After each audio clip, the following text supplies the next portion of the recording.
오늘은 교회의 큰 절기 중 하나인 맥주 감사 주일입니다. 우리나라 경제가 어렵고 취직이 안 되고 장사가 잘 안 된다고 하는데도 지난 6개월 동안 우리 하나님께서 우리를 먹이고 입혀주시고 잘 지내게 해주신 은혜를 감사하는 마음으로 이 절기를 맞이하시기를 바랍니다. 오늘은 특별히 또 우리가 전반기 총동원 주일로 지킵니다. 오늘 초청을 받아서 저희 교회에 처음 오신 여러분을 주의 이름으로 환영합니다.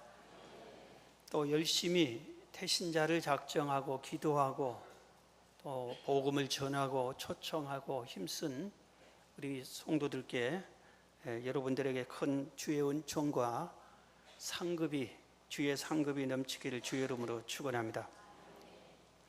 오늘 저는 인생 성공의 3대 지혜라는 제목으로 말씀을 드리려고 합니다. 우리가 잠깐 사는 이 인생에서 어떻게 하면은 성공적으로 인생을 마무리할 수 있을까 하는 그런 내용입니다. 오늘 잠언서를 근거로 해서 이 말씀을 드리는데, 이 잠언서를 기록한 솔로몬 왕을 우리가 한번 잠깐 살펴보는 것이 도움이 됩니다. 솔로몬은 이스라엘의 3대 왕으로, 아버지 다윗 왕의 뒤를 이어서 3대 왕으로 등극을 합니다. 그런데 이 솔로몬 왕이 되고 딱 보니까 아주 사실 분위기가 이상한 것을 깨달습니다. 다윗 왕에게는 형제들이, 아들들이, 그러니까 왕자들이 수십 명이나 됩니다. 솔로몬보다 훨씬 똑똑하고 멋있고 아름다운 형들이 많이 있었습니다. 그런데 다 물리치고 자기가 왕이 된 겁니다. 그러니 이 왕자들이 기회를 수시로 보는 겁니다. 내가 저 솔로몬을 어떻게든지 없애고 내가 왕이 되겠다. 조금만 틈만 보여라. 이런 형제들이 많이 있었습니다. 그 다음에 아주 훌륭한 다윗 왕, 아버지 다윗 왕 밑에서 신하 노릇했던 정말 모든 면에 통달한 이런 신하들이 많이 있었습니다. 그런데 젊은 솔로몬 왕의 말을 쉽게 먹혀 들어가지가 않는 분위기가 되었습니다. 백성들은 수가 얼마인지, 그리고 무엇이 어떤지 잘 파악도 되지 않는 이런 상황입니다. 이때 솔로몬이 이렇게 결단을 합니다. 안 되겠다. 내가 올바른 왕이 되기 위해서, 왕으로 성공하기 위해서 하나님께 도움을 요청해야 되겠다. 이렇게 결단을 하고 하나님 앞에 나아갑니다. 매일 제물을, 양이나 소를 한 마리씩 하나님께 제물로 바치면서 무려 1000번이나 하나님께 엎드려 구합니다. 하나님 도와달라고. 하나님께서 1000번째 이 솔로몬의 제사를 받은 후에 그 밤에 솔로몬에게 나타납니다. 너 무엇이 급해서 이렇게 깊은 기도를 하느냐? 내가 너에게 무엇을 해줄까? 이렇게 나타나서 말씀합니다. 이때 솔로몬이 지혜를 달라고 그럽니다. 내가 하나님의 은혜로 왕이 됐지만 백성을 잘 통치할 수 없는데 이대로 갔다가는 내가 왕 통치하는 것을 실패할 것 같습니다. 그러니 지혜를 주시옵소서 그럽니다. 이때 하나님이 이렇게 말씀합니다. 열왕기상 3장 12절에 내가 내 말대로 하여 너에게 지혜롭고 총명한 마음을 주노니 내 앞에도 너와 같은 자가 없었거니와 내 뒤에도 너와 같은 자가 일어남이 없으리라. 전무후무한 지혜를 너에게 주겠다. 이렇게 약속하시고 그 지혜를 솔로몬에게 허락합니다. 이 솔로몬이 40년 동안이나 이스라엘을 통치한 후에 천하의 모든 사람들로부터 존중을 받습니다. 지혜로운 솔로몬 왕, 모든 일을 지혜롭게 처신합니다. 공평하게 정의롭게 아주 모든 불편이 없도록 잘 헤쳐나갑니다. 난관을 잘 극복해 나갑니다. 그러다 보니까 주변의 모든 나라에서도 솔로몬으로부터 지혜의 말을 듣기 원하고 왕들이 지혜로운 솔로몬을 만나기를 원합니다. 성경에 보면은 솔로몬이 잠언을 무려 3,000마디나 했다고 그래요. 지혜로운 이 잠언의 말을 3,000마디나 했다. 엄청난 지혜자인 것을 우리가 알 수 있습니다. 이 솔로몬이 자기가 하나님으로부터 지혜를 얻어서 40년이나 이스라엘을 또 통치하는데, 이 솔로몬이 인생 막바지에 잠언서를 기록하면서 너희들이 인생을 성공하고 싶으냐? 그러면 3가지 지혜를 얻어라. 3가지 지혜를 찾아서 이 3가지 방법대로 살아라. 그러면 너희 인생도 성공할 것이다. 이렇게 가르쳐주고 있습니다. 오늘 그 3가지를 오늘 말씀을 들으려고 합니다. 첫 번째는 뭐냐면 오늘 보면 7절입니다. 여호와 하나님을 경외하라 이겁니다. 여호와를 경외하는 것이 지식의 근본이거늘 그럽니다. 여호와를 경외하는 것이 지식의 근본이다. 다른 것에는 여호와를 경외하는 것이 지혜의 근본이다 그럽니다. 우리 인생을 살아가는데 성공적으로 살기 위해서는 하나님을 알고 그 하나님을 경외하고 하나님을 섬기는 것이 기본이 되어야 된다, 이렇게 말씀한 겁니다. 그러면 우리가 한번 생각을 해봐야 합니다. 왜 내 인생에 하나님과 엮여야만 되느냐? 하나님을 섬기지 않고도 성공할 수 있는 사람이 있지 않겠느냐? 꼭 하나님을 이렇게 섬겨야만 내 인생이 성공하느냐? 이렇게 우리가 의문점을 가질 수 있습니다. 그러나 여호와를 경외해야만 성공한다는 것이 우리가 분명히 깨달아야 돼요. 왜 그렇습니까? 그것은 하나님께서 유일한 참 신이기 때문에 그렇습니다. 유일한 참 신이기 때문에. 그래서 인간이 신을 대적하고 신을 무시하고 성공적으로 살아갈 수 없어요. 그래서 우리는 신을 섬겨야 돼. 그런데 여호와 하나님이 유일한 참 신이시오. 그 다음에 우리가 아는 이 참 신이신 하나님이 우리가 사는 이 세상을 창조로 하셨어요. 그리고 이 땅의 모든 것을 만드시고 우리도 이 땅에 보내셨어요. 그래서 우리를 이 땅에 보내신 그분을 우리가 알고 그분을 인정해주고 그분을 섬기는 것이 피조물인 우리로서 당연한 기본 정신이라 이겁니다. 나의 주인인 하나님을 무시하고 내가 그분이 만든 이 세상에서 그분의 방법대로 그분의 통치하에서 살아야 하는데 그걸 무시하고 살 수 있다? 그러면서 성공을 기대한다? 그건 있을 수 없는 일이라 이겁니다. 그것뿐만 아니라 지금도 그 하나님은 살아계시는 거예요. 그리고 살아계신 하나님이 우리 인간의 모든 개개인의 한 사람 한 사람의 생사화 복을 주관하고 있는 것입니다. 그렇기 때문에 그 하나님을 우리가 경외해야만 되는 것이고 그분을 섬겨야만 되는 것이다 하는 것을 우리가 알아야 됩니다. 솔로몬이 왕이 된 후에 내가 젊은 나이에 왕이 되었는데 어떻게 해서 내가 성공할까? 신하들을 잘 타이르고 형님들을 왕자님들을 잘 대우해주고 또 백성들을 잘 이렇게 사랑으로 다스릴까? 그리고 그들의 비위도 맞춰주고 그들과 타협해 가면서 적당히 해 나갈까? 아니면은 이 모든 천하 만물의 주인인 하나님을 의지하고 그 하나님이 말씀하신 대로 하나님 중심으로 하나님이 선하고 기뻐하신 뜻대로 통치할까? 2가지 중에 하나를 선택해야 될 상황에서 솔로몬은 여호와 하나님을 선택한 겁니다. 내가 하나님을 경외하고 하나님 뜻대로 그 하나님의 말씀대로 바르게 내가 통치를 해야 되겠다. 하나님을 의지하겠다. 내가 하나님 편이 돼서 하나님이 내 편이 되게 해달라고 해서 이 세상을 나가야 되겠다. 그렇게 하나님을 선택한 겁니다.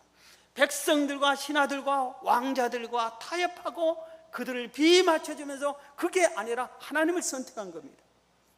여호와를 경외하는 것을 선택했어요. 그렇기 때문에 그의 삶이 왕으로서의 성공적인 삶을 살았다 이것입니다. 성경은 이렇게 말합니다. 시편 25편 12절 13절에 여호와를 경외하는 자가 누구냐? 여호와를 경외한 그 자에게 그가 택한 길을 그에게 가르치시리로다. 여호와를 경외하면 그가 가야 할 길을 가르쳐 주겠다. 그리고 그의 영혼을 평안히 살게 해주겠다. 그리고 그의 자손은 땅을 상속하게 해주겠다. 이렇게 시편 25편에 약속하셨어요. 여호와 하나님이 약속하셨어요. 여러분, 여호와를 경외하면은 우리의 가는 길을 하나님이 가르쳐 주시고 우리의 영혼이 평안하고 우리의 자손이 이 땅에서 우리 자손들도 성공적으로 살아갈 것을 믿으시기 바랍니다. 시편 33편에 18절 19절에도 이렇게 약속하셨어요. 여호와 그를 경외하는 자 곧 그의 인자하심을 바라는 자를 살피사 저희 영혼을 사망에서 건지시며 저희를 기근 시에 살게 하시도다 그랬어요. 여호와 하나님은 하나님을 경외하는 자를 잘 살펴주셨고 그가 사망에서 그 영혼을 건져주시고 살게 해주시고 기근 시에는 또 살 길을 열려주시겠다고 약속을 하신 겁니다. 우리는 이 약속의 말씀을 믿어야 되는 겁니다. 내가 여호와를 경외해야 사는 길이 열린다. 내 인생은 하나님을 버리고 외면하고 하나님을 떠나서는 내가 성공할 수 없다.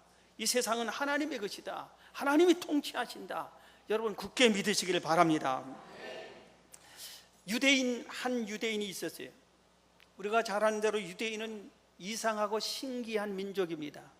정말 적은 소수의 민족이 전 세계에 아주 많이 갖고 있습니다. 이상하게 부자들이 많습니다. 그리고 그들이 또 돈 버는 방법을 잘 압니다.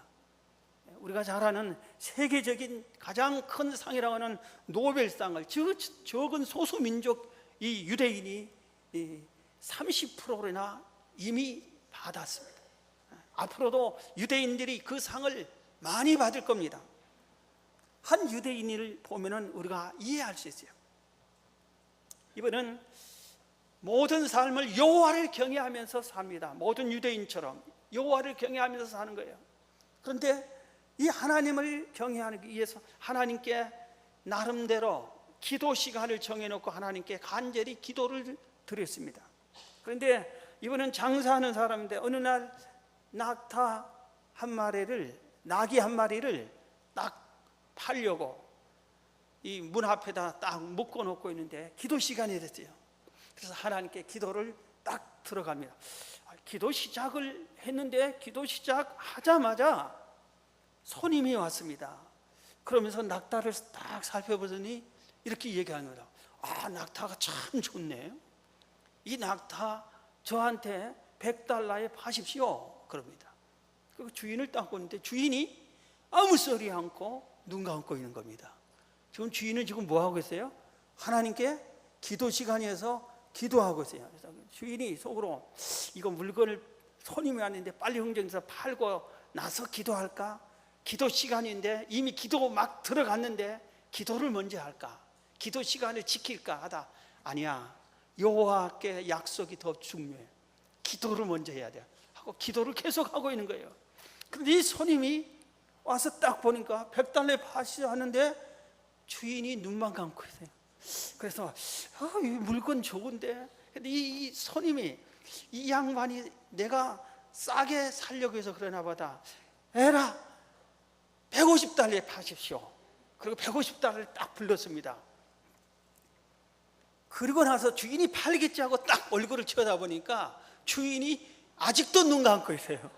눈을 딱 감고 있습니다. 그래서 이상하네 이거 하고 그냥 갈까 하다가 이 물건이 참 좋은데 내가 꼭 이 나귀를 사야 되겠는데 그리고 머뭇거리다 한참 있다가 에라 모르겠다 $200에 파세요 하고 $200를 불렀습니다. 그러고 나서 있는데 주인이 기도가 끝났어요. 그래서 눈을 딱 떴습니다. 그래서 200달러에 파시하고 200달러 딱 내니까 이 유대인 상인이 어떻게 한지 아세요? 덜컥 200달러를 받고, 야, 기도할 때 하나님이 이거 100달러짜리밖에 안 되는데 200달러밖에 있구나, 웬 수지냐고 딱 잠 넣는 게 아니라 100달러를 거슬러 줍니다. 본래 이 물건은 100달러고 나도 100달러만 팔려고 내 마음으로 정해놓은 가격입니다. 그런데 내가 가만히 있는 것은 하나님께 기도하는 시간이었습니다. 100달러를 딱 줬어요. 이 손님이 얼마나 감동을 받았는지 몰라. 그때부터 이 가게의 홍보 대사가 됐어요. 저 가게 가라고, 저렇게 양심적으로 장사하는 가게가 세상에 어디 있냐고. 그러면서 그 자기가 겪었던 얘기를 다 하면서 손님을 이 사람 저 사람 자꾸 엮어 주는데, 이분이 오는 손님마다 그런 식으로 바르게 정확하게 여호와를 섬기는 자로서 부끄러움이 없게 이렇게 한 겁니다. 유대인의 사고 방식이 바로 그겁니다. 여호와를 경외하는 겁니다. 여호와를 경외하는 것입니다. 여러분, 우리가 여호와를 경외하는 것은 환경에 지배받아서도 안 됩니다.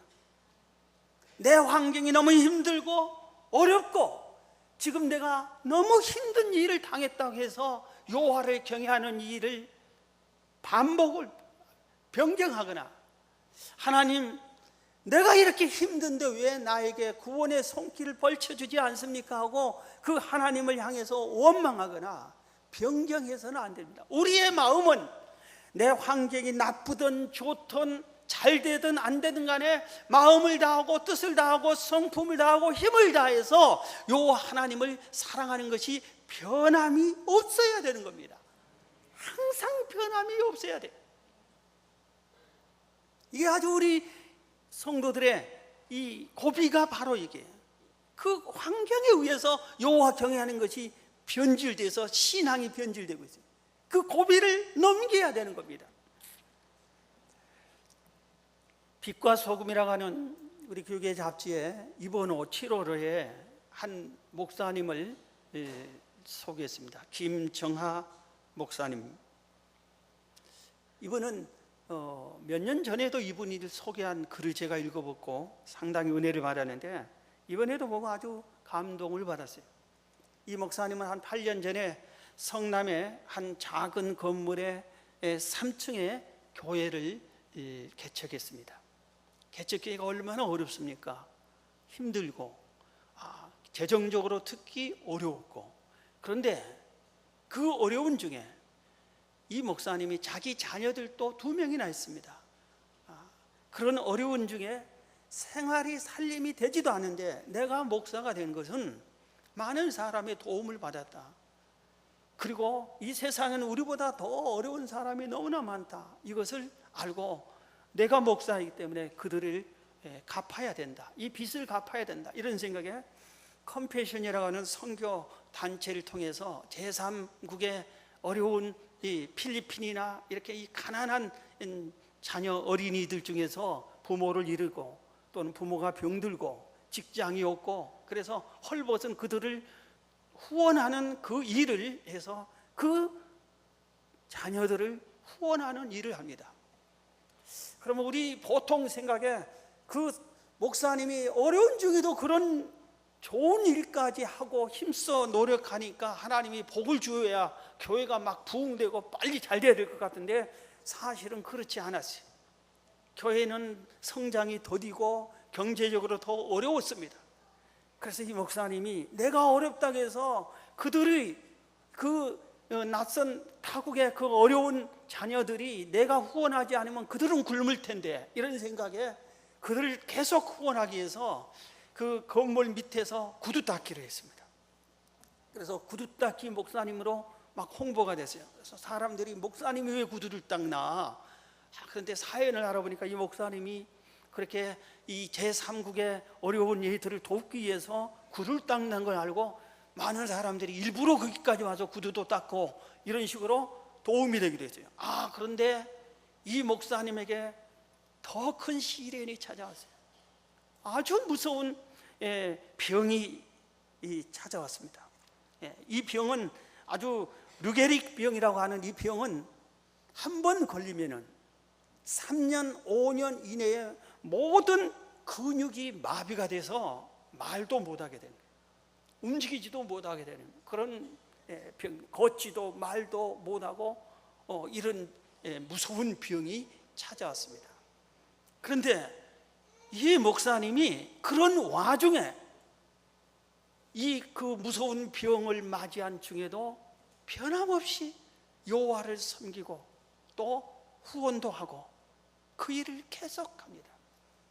그래서 이번 이 그 빛과 소금 기자가 찾아가서 어떻게 예배 드리나 이렇게 봤더니 이미 병이 깊어가지고 말을 못해요. 그래서 그 말을 사모님이 통역해야만 알아들어요. 뭐라고 한지를 잘 모릅니다. 그럼 설교를 어떻게 하냐? 미리 설교할 것을 전부 다 이 동영상으로 글자에서 띄워서 보여줍니다. 그리고 강단에서 이렇게 설교를 하면 그걸 보여주는데, 성도들은 강단에서 목사님이 하시는 말씀을 잘 이해를 해요. 화면을 보고 지금 무슨 설교를 하시구나, 내용이 뭐구나 이해합니다. 그러면서도 하나님을 섬기는 거예요. 여호와를 경외하는 것을 변하지 않고 하는 겁니다. 여러분, 이 목사님이 실패한 목사님입니까? 한번 생각해 보세요. 방송인 차인표 씨가 이런 말을 했어요. 외국인이 저한테 묻기를 한국의 가장 자랑스러운 목사님이 있냐 소개해봐라. 그러면은 나는 김정아 목사님을 소개할 겁니다. 그렇게 얘기를 했어요. 한국에 예수님을 닮은 목사님이 누가 있습니까? 그러면은 김정아 목사님이십니다. 이렇게 소개하겠다 이겁니다. 자, 여러분, 일제시대에 신사참배하는다고 감옥에서 순교당한 주기철 목사님이 계세요. 6.25 전쟁 중에 우리 손영은 목사님이 나병 환자들로만 구성된 여수 애양원 교회를 심호하다가 거기서 두 아들을 공산당이 죽였습니다. 그래서 두 아들을 잃고 자기도 공산당에 의해서 목숨을 잃었습니다. 여러분, 그러면은 주기철 목사님의 인생이 실패했고 손영한 목사님의 인생이 실패했습니까? 한번 생각해 보세요. 우리가 여호와를 경외하면서도 내가 조금 더 살기 위해서 비겁하게 예수 안 믿습니다 하고 숨고,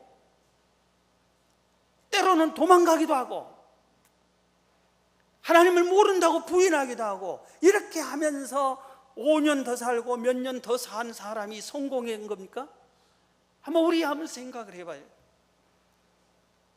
여호와를 경외하는 것 때문에 내 수명이 단축되는 한이 있더라도 변하지 않고 끝까지 신앙을 지키고 여호와를 한 번도 변치 않고 잘 경외했던 그분들을 우리는 성공자라고, 우리가 지금 후대 우리들이 그들을 자꾸 입에 오르면서 그들을 본받으려고 하는 그들이 성공자가 아니냐 이겁니다. 여러분, 하나님 없는 인생은 성공할 수 없습니다. 하나님 없이 성공한 것 같은 사람들이 우리 주변에 많이 있습니다. 그렇다고 그분이 성공한 거나 전혀 그렇지 않습니다. 길게 보면은 그렇지 않습니다. 만약에 끝까지 그들이 성공한 것 같이, 우리들이 성공이라고 하는 것을 잘못 판단해서 돈 많이 벌면 성공이고 높은 권력 오래 차지하면 성공으로 그렇게 생각하는데, 그것이 다 성공은 아니에요. 만약에 그렇다 했다 할지라도 그들이 죽을 때까지 그 부를 누리고 명예를 누렸다 해서 성공적으로 살았다고 해서 성공한 인생이냐? 그렇지 않다요. 왜? 성경 히브리서 9장 27절에 이렇게 말씀합니다. 이 땅의 모든 인간은 다 죽음이 정해져 있다. 하나님의 모든 인간은 이 땅에 하나님이 정해놓은 기간만 살게 되었다 이겁니다. 어느 누구도 어떠한 부를 가지고 어떠한 권력을 가졌다 할지라도 자기의 수명을 연장시키지 못하는 겁니다. 다 죽는 겁니다. 그런데 그 죽고 난 후에는 반드시 심판이 있다, 이렇게 성경이 말하고 있습니다. 이 땅에서 심판을 받지 않으면 내가 죽은 후에 심판을 받는 것입니다. 하나님은 심판주의 주인이십니다. 그 심판의 법을 정하고 심판을 담당한 재판관이 바로 여호와 하나님이십니다. 우리가 여호와를 떠나서는 인생을 성공할 수 없어요. 하나님을 떠나서는 바르게 살 수가 없는 거예요. 여러분, 여러분의 인생을 여호와를 경외하면서 살아가시기를 주의 이름으로 축원합니다. 두 번째입니다. 우리가 여호와를 인생을 성공하려면 오늘 성경이 가르치는 두 번째 교훈은 부모의 훈계를 받아들이라 이겁니다.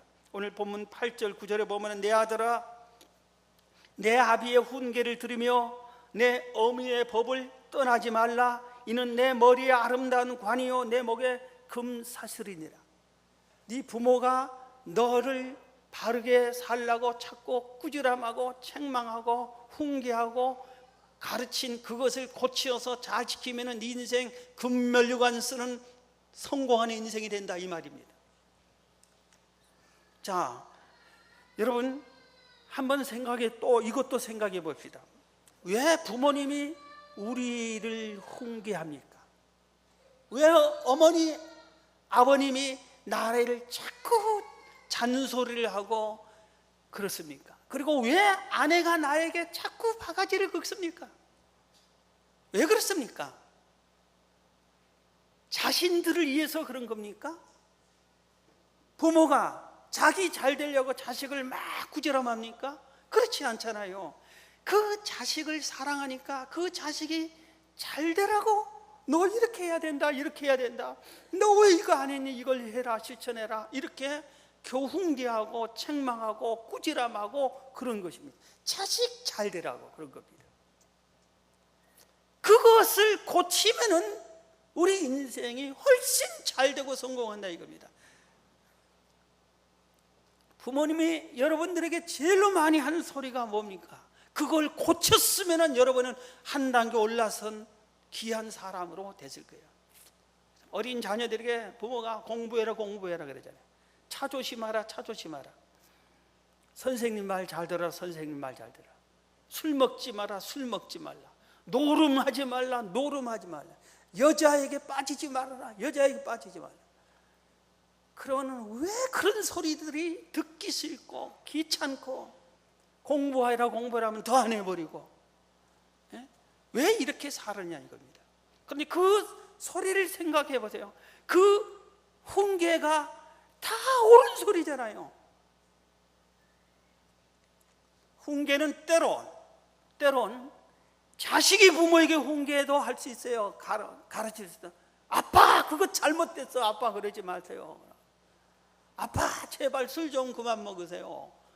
여러분 그 소리를 자식이 하는 소리가 아니라 하나님이 내 자식을 통해서 나한테 말씀한다 이렇게 생각하고 고치면은 이 사람 좋은 사람이래. 인생을 성공적으로 사는 사람으로 바꿔질 수가 있어요. 지금 월드컵을 하고 있는 전 세계가 아주 우리는 별론데 우리도 사실 좋아하지요. 전 세계에서 제일로 많이 시청하는 것이 월드컵이래요. 아주 난리가 났잖아요. 그런데 제가 이렇게 보면서 한 가지 깨달은 게 있어요. 월드컵에서 성적이 좋은 팀들의 감독이 다르다는 것을 알았어요. 이 감독들은 이렇게 딱 이렇게 보면은 양팀 감독들이 다 심각하지요. 이겨야 되니까. 그런데 이 성적이 좋은 감독팀들은 이렇게 딱 보니까 통계도 잘 보고 코치들과 대화도 잘하고 심지어는 선수들과도 얘기도 하고 여러 사람들의 의견을 들어서 결정을 하는 것 같아요. 그런 거 딱 보니까 눈에 들어와요. 그런데 우리나라는 축구만 하면 또 한 사람에게 집중되니까 야구 우리나라 많이 하잖아요. 야구 감독의 성적이 아주 나쁜 감독들 보면 그 사람이 인상을 딱 쓰고 있습니다. 끝날 때까지. 그리고 코치들도 옆에 가지도 못해요. 거리를 빨리 두고 있어요. 선수들은 감히 쳐다도 못 봐요. 혼자서 결정하는 거예요.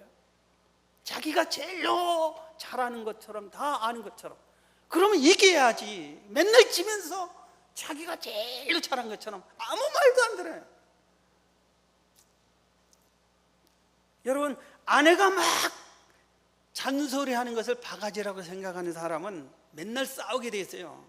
그 소리를 들어요. 그 훈계를 듣고 고쳐보세요. 좋은 가정이 되는 겁니다. 가정을 성공할 수 있는 거예요. 오늘 왜 솔로몬이 첫 번째로 여호와를 경외해야 네 인생 성공한다 가르쳐주고, 두 번째로 부모의 훈계를 들으라고 했냐면 자기가 그랬기 때문에 그렇습니다.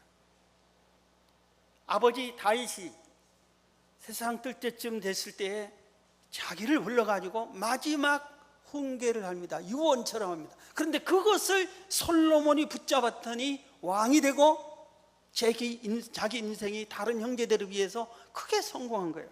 그 말씀이 열왕기상 2장 1절에서부터 했어요. 다윗이 죽을 날이 임박하며 그의 아들 솔로몬에게 명령하여 이르되, 마지막 훈계를 하는 겁니다. 내가 이제 세상 모든 사람이 가는 길로 가게 되었노니 너는 힘써 대장부가 되고, 내 죽을 때가 다 됐다. 그러니 내 말 잘 들어라. 너는 힘써 대장부가 되라면은 바르고 정도 있게 사람답게 살라.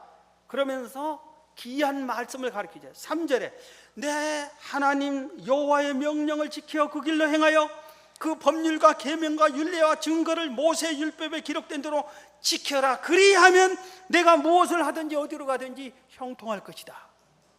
하나님이 약속해 주셨다. 그렇게 훈계를, 마지막 훈계를 해줍니다. 너 하나님 잘 들어라, 잘 믿어라. 하나님 말씀대로, 하나님 계명대로 지켜 살아라. 그리하면은 너의 가는 길이 형통할 것이다. 그랬어요. 근데 사실 다윗이 이 말을 다른 자식들에게도 평소에도 많이 했어요. 그럼 다른 자식들은 다 듣지 않은 거예요. 솔로몬이 이 말을 붙잡은 겁니다. 부모의 훈계를 받아들인 겁니다. 그러니까 솔로몬이 자식들 중에서 우뚝 선 자식이 된 겁니다. 여러분 주변에 여러분을 훈계하는 사람이 있습니까? 정말 가서 밥 사주면서 고맙다고 큰절해 주세요. 나를 사랑해서 이렇게 훈계해 주는 것이 고맙다고. 여러분 주변에 여러분을 아무도 훈계하지 않습니까? 여러분 인생은 참 불쌍한 사람입니다.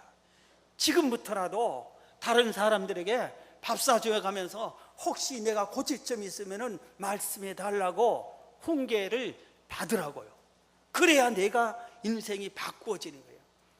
우리 인생이 변화가 돼. 시대도 변하고 환경도 변하고 세상도 변하고 모든 것이 변하는데 나만 옹고집 그대로 살면은 어떻게 되겠어요? 실패하지. 우리 인생의 성공의 두 번째는 훈계를 받아들인 것. 여러분 훈계를 받아들이기를 주의 이름으로 축원합니다. 마지막 세 번째입니다. 악의 길로 가지 말라. 죄 짓지 말라. 혹시 죄를 지었으면 즉시 회개하고 돌이키라.